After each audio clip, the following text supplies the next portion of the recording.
physically unhealthy, may karamdaman sa arthritis, may karamdaman sa puso, may karamdaman sa goiter, may karamdaman sa musa.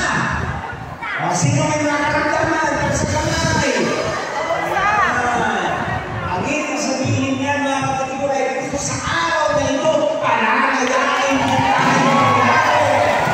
O, sino naman ang mga nakakulong sa bisyo? O, ano naman ang bisyo? Ha? Pwede bisyo yung mahilig sa sismisan. Bisyo yan. O, sino miyembro dito ng mga asosasyon de las chismosas? Ha? Sino may sakit yan? Ha? O, namakalikot pa lang, mag-uusapan na yung kaibigan. Ha? Ang ibig sabihin din yan, ikaw ay palalayain. Ha? Sino ang naka-alipin pa rin, ha? Mayroon pa rin alipin at nakakulong sa mga masasamaang loob na may sama ng loob. Ako, dami natin dito. No? Wala rito tao, walang masama ang loob. Kanino? Masama ang loob sa kapatid, masama ang loob sa magulang, masama ang loob sa asawa, masama ang loob sa aso.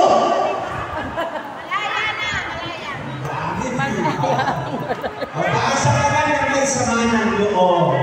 Wala na! Wala ako sa inyo. Sino yung nakakulong sa paligid sinungaling? Paasa ka ba? Hindi kayo nagsisinungaling? Kaya kayo nagsisinungaling sa inyo? O diba? Susubukan ko ulit. O, nakakulong sa kasalanan. Sino nakakulong sa kasalanan? Taas ang kamay, nakakulong sa kasalanan. O, kukunti lang. Susubukan ko. Susubukan ko. Sino rito kaninang umaga? Pagkabisi o kaninang umaga, nagkasala sa isip,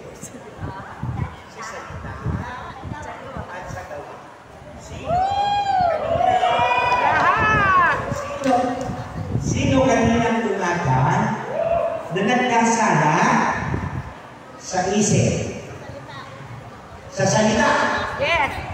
at sa gawa? Sa gawa! Naku, may mga santo na rito, hindi nagtaas ng kamay. Hingin natin ang pangalan ng mga hindi nagtaas ng kamay. Mga santo santa na yan. Pataas niyo ang kamay ng nagkasala sa isip, sa salita, at sa gawa. Baba ang kamay. Ako natutuwa kasi di ako mag-isa. May kasama ako. Okay. Ngayon, kaninang tanghali, sino naman ang nagkasala sa isip, sa salita, at sa gawa? Pasuya ka na! O kanina lang. May dumaan at tumunyon. Nakita niya ang pangit ng suot. Tingnan mo, pangit-pangit ang suot. Sino kanina lang, nagkumingi, ang tagal-tagal lang ng pasok ko siya. Ang tagal-tagal lang, nakasulit na ako, lumas. Anong kasalanan niya sa isip, di ba? At sa salita. Sino kanina lang, nagkasala sa isip, sa salita, at sa gawa. Sa gawa! Ayan. Wala na tayong ibang ginawa. Kundi magkasala hanggang magkasala. Tama? Tama? Pero, sabi niyo, sabi ng Panginoon, sa ating nabasa, walang imposible. Lahat ng nagkasala kapag ikaw ay humingi ng kapatawaran, ikaw ay panalayain ni Yahweh El Shaddai. Amen? Yan ang dahilan kung bakit mayroon tayo ngayon Kwaresma. Nasa panahon tayo ng Kwaresma. Yan ang dahilan kung bakit dito sa panahon na ito ang araw natin na na magnilay-nilay upang sa ating mga nagawa, sa isip, sa salita at sa gawa, tayo katulad ni San Pablo Apostol ay kanyang palalayain. Amen. Kaya, ang una, ang tanong natin ngayon, sino gusto rito makaranas ng kalayaan? So, tayo ngayon ay lalaya. Kailangan tayong makalaya. Ang unang dapat natin gawin upang tayo ay makalaya ay paalisin, palabasin sa ating puso, sa ating mga damdamin, ang sama ng loob at tayo humingi ng kapatawaran kay Yahweh. Sa madaling sabi, kung tayo mga Katoliko, nandito si Father, ang sasabihin sa amin, tayo ngayon ay magbalik loob kay Yahweh El Shaddai. Amen? Isa sa mga susi upang tayo ay makalaya ay ang pagbabalik loob. Sa Ingles, confession. Sa Tagalog, magsisi at magbalik. Kung tayo ay may mga kasalanan, ang una natin gagawin para tayo makalaya ay tayo ay magsisi. Amen? Sino marunong magsisi? Ang taong marunong magsisi, yan ang taong marunong magsabi, Lord, I am sorry. Amen? Taas ang mga kamay na may mga kasalanan sa kapatuon. Pigil natin ang ating mga mata at tayo humingi ng kapatawaran sa Lord. No? Paghingi natin ang kapatawaran sa Lord, ano-ano man ang mga nagawa natin, ano-ano man yung ating mga nasa ating isipan, mga nasa dibdib natin, nasa puso natin, ay ating ilalabas at sasabihin kay Lord na Lord, I am sorry.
Pero mas kaganda kung ngayon iisipin nyo ngayon.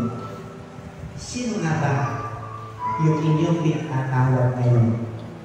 Bibigyan ko kayo ng ilang seconds or minuto na i-voice out ng kayo. Ngayon din, sa inyong isipan, nasasabihin niyo kay Lord, Lord, ngayon ka lang, gusto ko po talagang patawarin itong taong ito. Sapagkat siya nagbibigay sa akin ng kabigahan. Sino yun?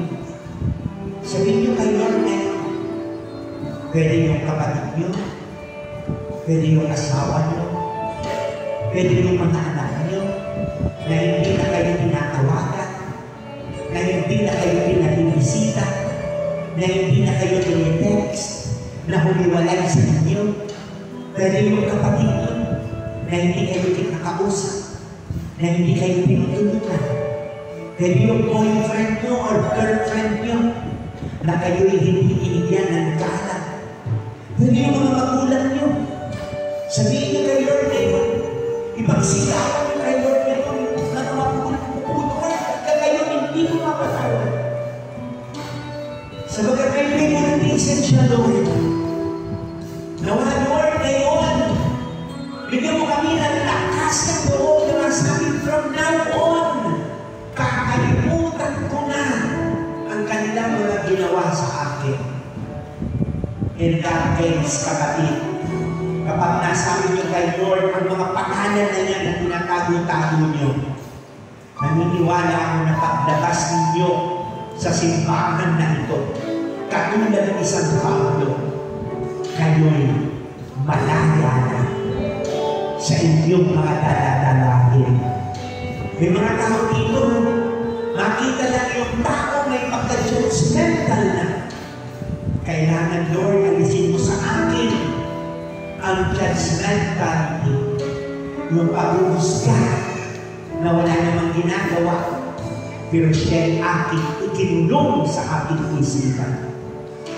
At right now, kapatid ko kay Kristo, kung totoo tayo humihingi ng kapatawaran kay Lord, ngayon din ang Panginoon ay babaguhin tayo ni Yahweh El Shaddai. At yan ay sasabihin natin kay Lord, ngayon na kami magbabago, Panginoon. Sa tulong mo, kami iyong babaguhin.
Sapagkat ngayon pa lang, hinihintay na tayo at ngayon pa lang, pinatatawag na tayo ni Yahweh El Shaddai.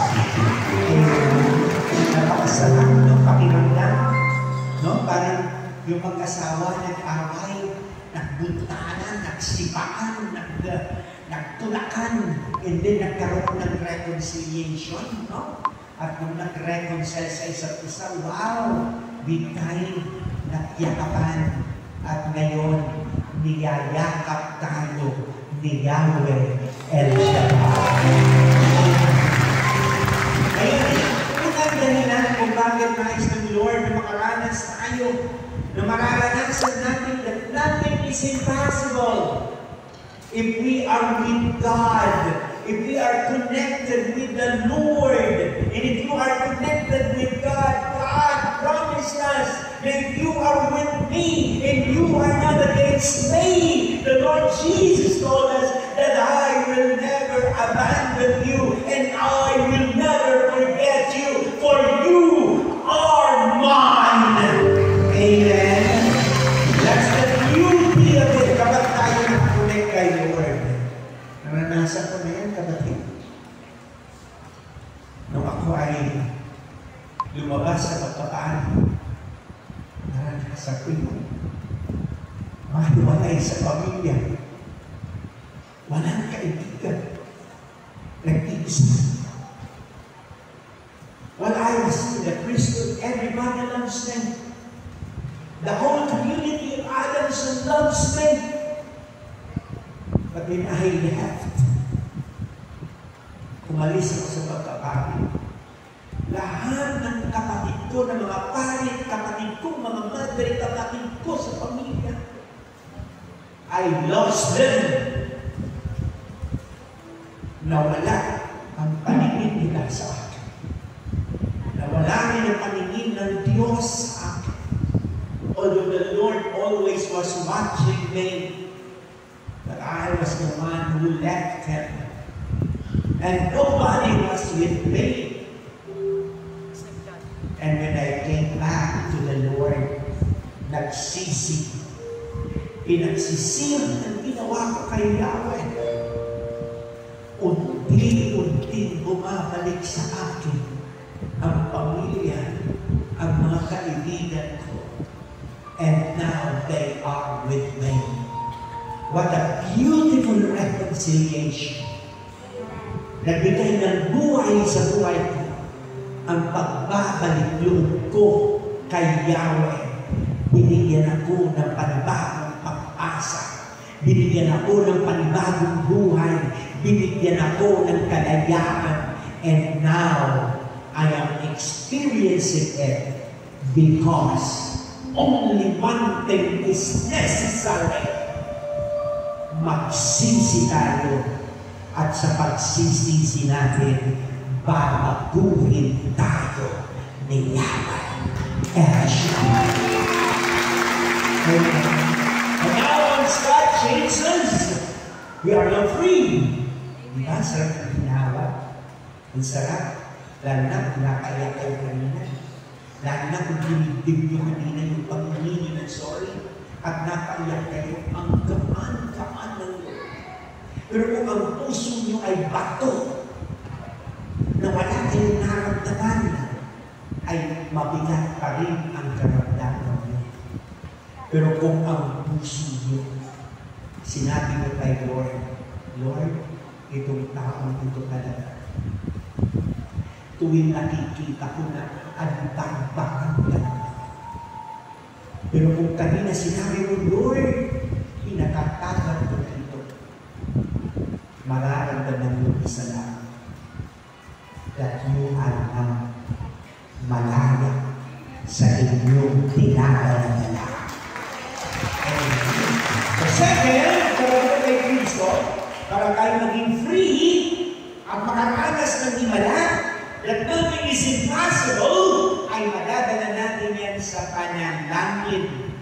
A person who is in constant prayer. Bakit prayer? Sapagkat ang panalangin ay isang komunikasyon kay Yahweh. Kapag ikaw ay nananalangin, ikaw ay nakikipag-usap. Kapag ikaw ay nakikipag-usap, ikaw ay nakikipag-communicate. At kapag ikaw ay nakikipag-usap o nakikipag-communicate, ang feeling nyo sa isa't isa ay napapalapit ng napapalapit. Amen. Hindi ba? Sila ikaw may asawa kasi kamay. Kahit na yung mga balo may asawa din yan. Kasi pag sinabi ng may asawa, balo na siya, hindi siya na nagtatakas ng kamay. Ano ka? Nag-asawa ka pa rin. Ngayon, di ba? Lalo-lalo na ang mga babae. Kapag hindi dumarating ng asawa, wala silang makausap. At kapag dumating at hindi ninyo nakausap, parang ang pakiramdam nyo. May asawa ba ako o wala? May asawa ba ako o wala? No? At kapag hindi kayo pinansin, uy, ang ganda naman ng bagong gupit mo. Diba? Sino rin yung nagpagupit at hindi napansin ang kasawa? At pagkatapos ano pakiramdam nyo? Okay, yung kasawa ko, nagpagupit na nga ako, nagpapaganda ako, hindi man ako napansin. Ngayon, sabagkat tama, naghalit, anong sasabihin niya? Ikaw, hindi mo binapansin, ang ibang tao, binapansin mo! Diba? Bakit? Kasi by nature, sabi ko, by nature, gusto natin na may nakakausap tayo. Diba? Natatandaan niyo, nagliligawan pa lang kayo. Ang usapan niyo, halos hindi na mapupuno. Isa pa lang ang tepelong natin, no? Yung tepelong natin doon, yung may lignat, di ba? Minsan, meron pa kayong kaagaw na lignat, di ba? At sapagkat isa lang ang tepelong sa bahay, karamihan na gumagamit din yung mga teenager, yung mga nagliligawan. Tapos mamaya gusto mong gamitin. Tapos na ba yan? Hindi pa. Ano? Wala na yan. Tapos yung usapan ninyo, nagkita pa lang kayo, minatin pa lang kayo, usapan na naman kayo. Di ba? Sino nasabihan niya ng mga magulat? Saan naman? Sinungaling. O baka wala kayong telepono noon. Di ba? O di ba? O the more you communicate, the more you feel that you're great. You are so great. O di ba? Kaya ako kasawa, kaya ako mapupunta ako sa bahay, kahit pagod na ako, naniwala kayo. Kahit gumagapang na ako. Pero pag dumating na ako sa bahay at sinalubog ka ng asawa mo, ako pag sinalubog naman ng asawa mo, nanutong kayo, kumusta ka na? Kumusta yung araw mo? Naku, talagang bibigyan ka gano'n ng magkain. Pero pag hindi ako namumusta, parang dinaanan ko lang siya. Hoy! Pula mo! May kasama ka dito! Kaya ako, inunahan ko na, kaya kapag matagal na ako. Kumusta ka na mga ito? Samantala, wala siyang kausap maghapon, silang mag-isa. O siyempre, ano gagawin ng asawa? Walang kausap. Plancha, laba, lampaso, ilinis, walang kausap maghapon. Siyempre, gusto rin yan. Pagdating, may kausap ka. Ikaw, magandang ka naman. Paghapon ka na kadadal. So pagdating mo sa bahay, gusto mo naman manahimik. Ako, hirap naman. So hindi pwede, kapatid, kailangan mag-usap kayo. Kasi pag hindi ka kausapin ng asawa mo, mga lalaki, sino mga lalaki dito may asawa? Kasi kami. Ayan, mga lalaki ito para sa akin to. Pag hindi natin pinakausap ang asawa natin, wala silang kausap maghapon. Tapos umabot ng linggo. Baka ito na kausapin yan, mga aso, mga pusa. Halaman. Plato. O bakit? Sapagkat the more we communicate, the more we become closer to each other. Ngayon, ilagay natin sa panalangin. At taong magiging malaya, yung taong laging nananalangin kay Yahweh El Shaddai. Sa madaling sabi, nakakabalik ko kay Kristo, a truly free person is a person with a constant prayer life. Kailangan tayong manalangin. Ang pananalangin is pagbibigay sa atin ng kalayaan. Balikan natin yung binasa kanina ni Brother Justin. Ikakasal na yan. sinabi sa ni Brother Justin kanina, na nakalaya si San Pablo Apostol sa kanilang pananangin, sa kanilang pagpupuri kay Yahweh. Sa madaling sabi, tayo rin sa ating pananalangin, tayo rin ay makakalaya sapagkat the more prayer, sabi sa ating kapisismo, prayer is the raising of one's mind and heart to God or the requesting of good things from God. The raising of our heart to God. Pag-ataas ang puso natin kay Yahweh. Itinataas natin kay Yahweh yung ating panalangin, yung ating pangangailangan. At tuwing itinataas natin ang panalangin kay Yahweh, sinasalo ni Yahweh, tinatanggap ni Yahweh, at ibinabalik ni Yahweh sa pamamagitan ng pagtugon ng ating mga panalangin. Amen?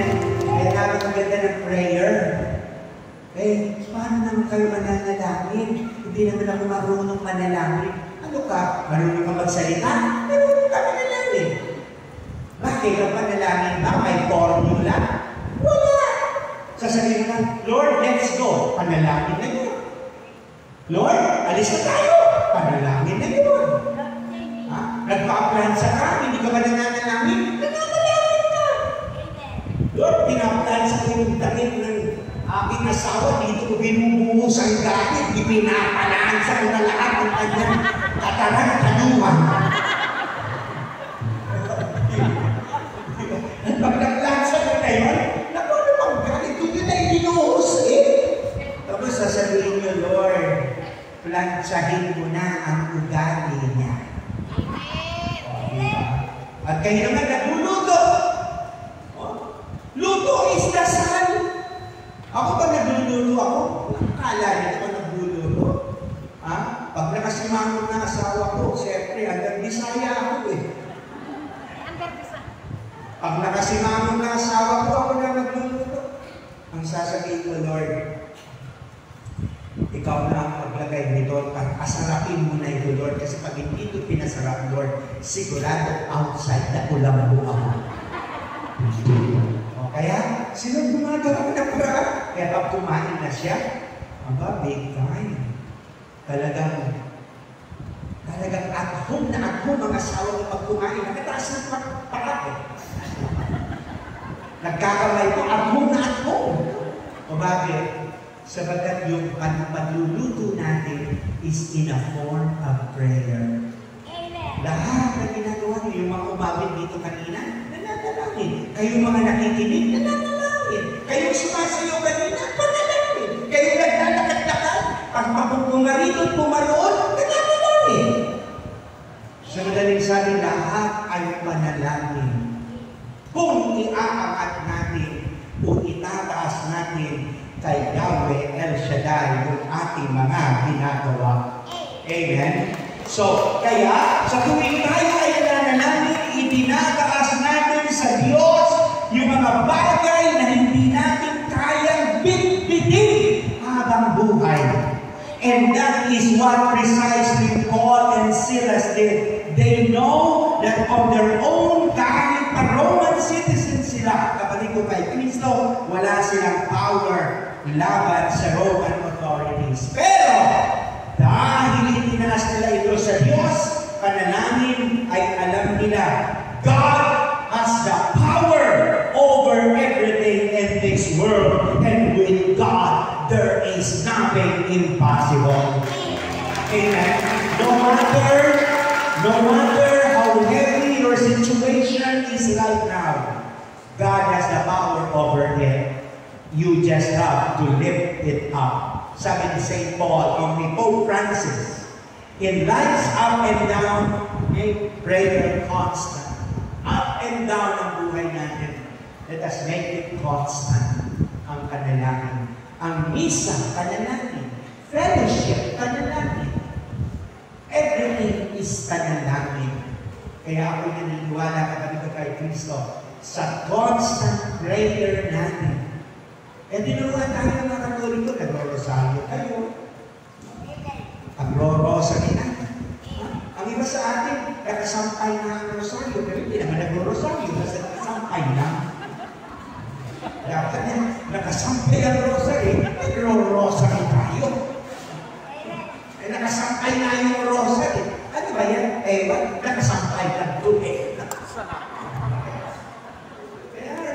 Kaya yan, kung nakasampay ang rosaryo, hindi na kapit dadasal. Ang iba naman, nandiyan nasa bulsa, pero wala naman. Pero kapatid ko, that rosary has the power. Alam niyo ba? Ang rosary has the power. Power of everything. No? Pag nananalangin ako, although siyempre, mga kumigantuan din mo sa rosary, pag kinakabat ako. Kasalanan ko, kaya ako pinagsabi ko eh. At bakit? Pag kinakabat ako, pare-pareho na lang, pare-pareho na lang. Sabi mo ko, tapos ko ang rosary. Pero walang pinanggat. Walang pinanggat. Bakit tinamad?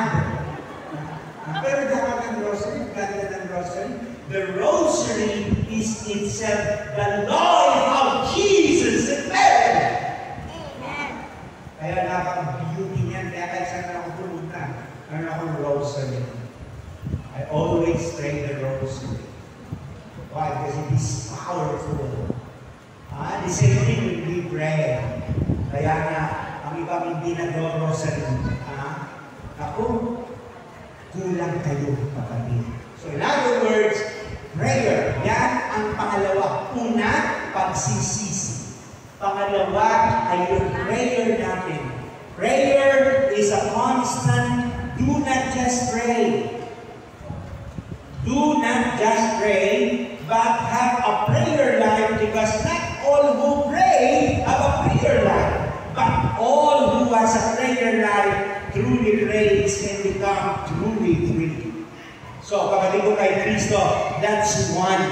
Kung I believe na sa tuwing tayo ay nananalangin, hindi lang nagiging kabahagi ang Diyos ng ating pinagdadaanan, but we are also being reminded that whenever you pray, we are being reminded by God that hope is stronger than discouragement.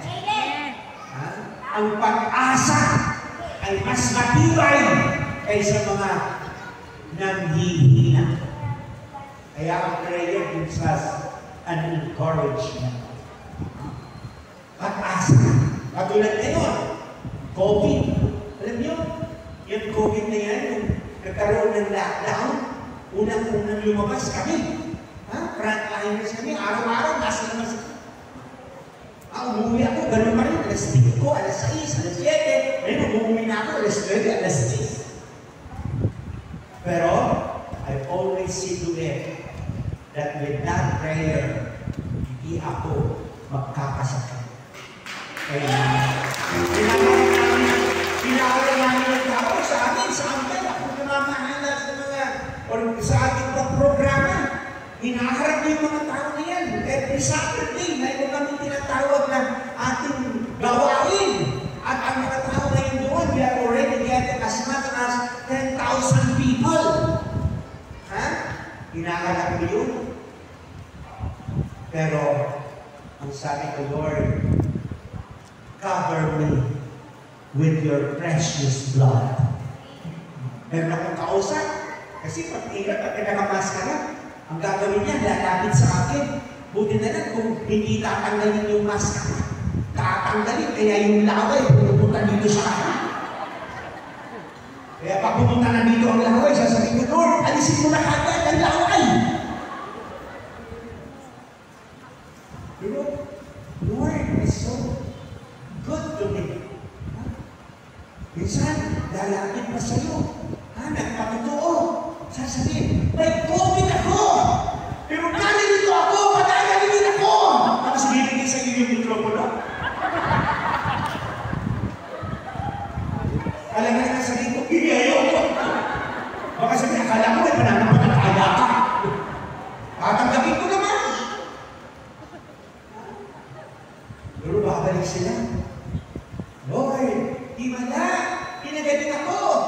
Nagbiyaya siya dahil. kayo pagkawa ko ng mikropono, Lord, isama mo na ako. Kita niyo yun? Every Saturday. Why? Because with prayer is our weapon. Ang panalangin ay ang ating sandata. And we are all soldiers of Christ. Amen? Lalo-lalo ng mga nakapatid dito na mga magagawa. Dapat kayo ang unang-unang nagsasabi, I am a militant. I am a military. I am a soldier. Makatanggapin ko lahat. Makakarating ko lahat. Lagi na ko hindi alcohol, baka matapos. In other words, prayer is so good. Kapatid ko kay Kristo. Subukan niyo ba wawalain ang prayer? Because that will make us free. Makakalaya tayo sa ating mga kakulungan, mga pagkakulong natin sa lahat ng factors ng buhay. And finally, kapatid ko kay Kristo. Finally,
is impossible is a truly person is a person who praise God for who He is.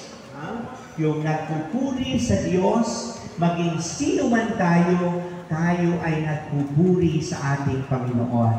Now, sa pagpupuri natin, God will always be, tatandaan natin, God is ever our companion, is our ever-present companion. Sapagkat, as long as we call unto Him, you will not only be blessed, but you will be saved. According to Jeremiah, chapter 29, verse 13, you will seek me and find me. And when you seek me, you will find me with all your heart. Napakaganda nun. No, kinakailangan lagi natin we seek for God. Umagang-umaga, dito ko natutunan yan sa El Shaddai. Na pagkagising natin sa umaga, we seek for the Lord. Ibang-iba ng buhay ko noon. Pagkagising ko sa umaga, pera. No? Pero pag tinanong niyo ko, may pera ka ba? Wala. Pero dito ngayon, pagkagising namin sa umaga, we seek for God and everything will follow in your life. Kaya, we truly have to praise God. So, bakit nagpuri sina Paul at Silas sa Panginoon? Dahil ba sa gusto nilang mabago ang isip ng Diyos at baguhin ng Diyos ang isip ng mga Romano para sila palayain? Hindi, kapatid. Nagpuri sila sa Diyos para maranasan nila ang presensya ni Yahweh El Shaddai. Amen?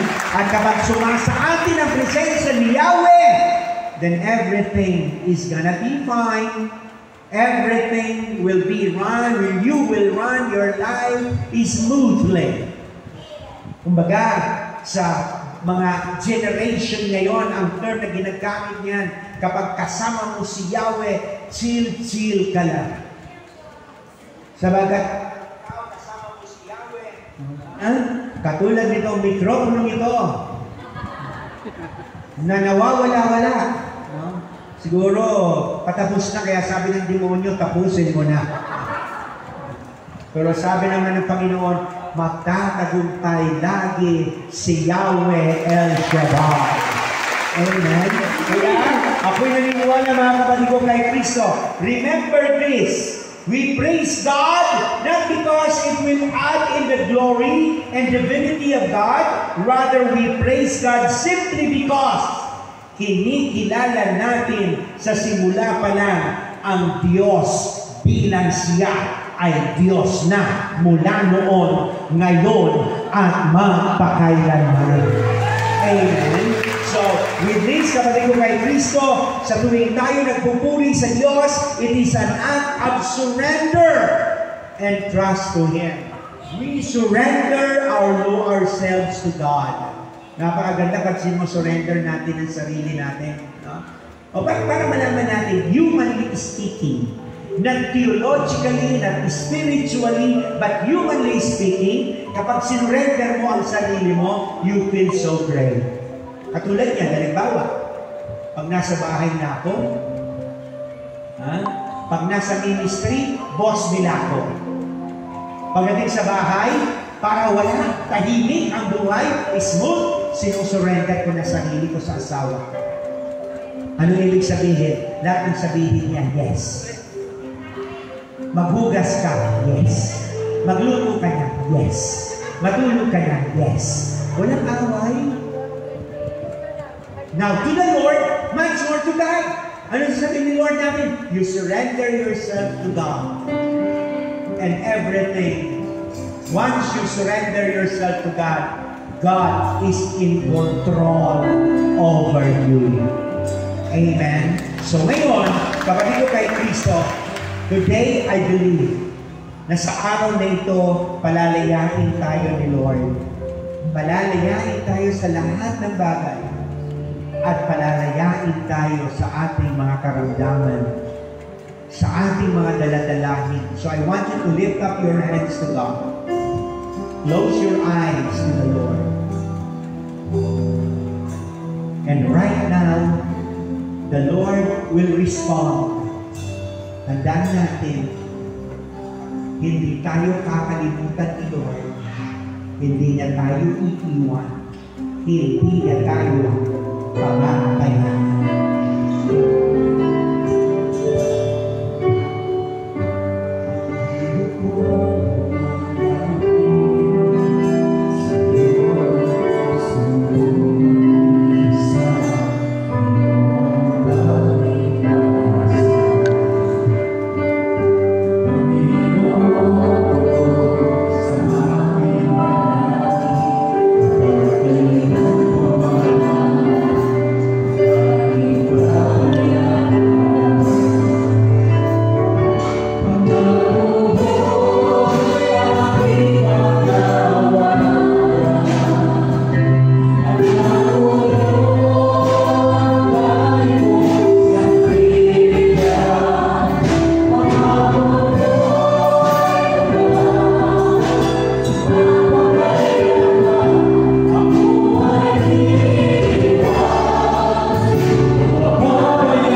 na ang pangako niyo sa amin, hindi niyo kami mababayaan, hindi niyo kami iiwan. And right now, we claim because of your promise.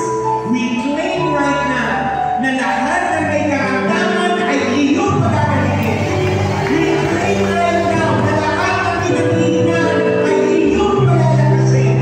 We claim right now na lahat ng may nakasulanin ay pauuwiin mo. Mananagumpay in your name, in Jesus' name. Say amen. Say amen. Say amen. Sabi na natin mga prayer requests, mga bags, mga objects, o ano pa man na gusto ninyo itaas. Lord, tinataas ko namin sa iyo ang aming mga prayer requests. Ano man po ang mga nakasulat dito ayon sa aming paniniwala at pananampalataya, ang lahat ng nakasulat dito ay darating. Darating! Darating! At lahat ng aming mga itinataas, Lord, mga bags, mga wallets, o na po ang pupuno nito, dahil alam namin you are the Lord, that you have all the resources, and that you promised us that you will not abandon us. At lahat ng mga objects namin itinataas, Lord, daluyan ginawa ng himala at tanda upang sino ang gumamit nito'y makaranas din ng himala at tanda.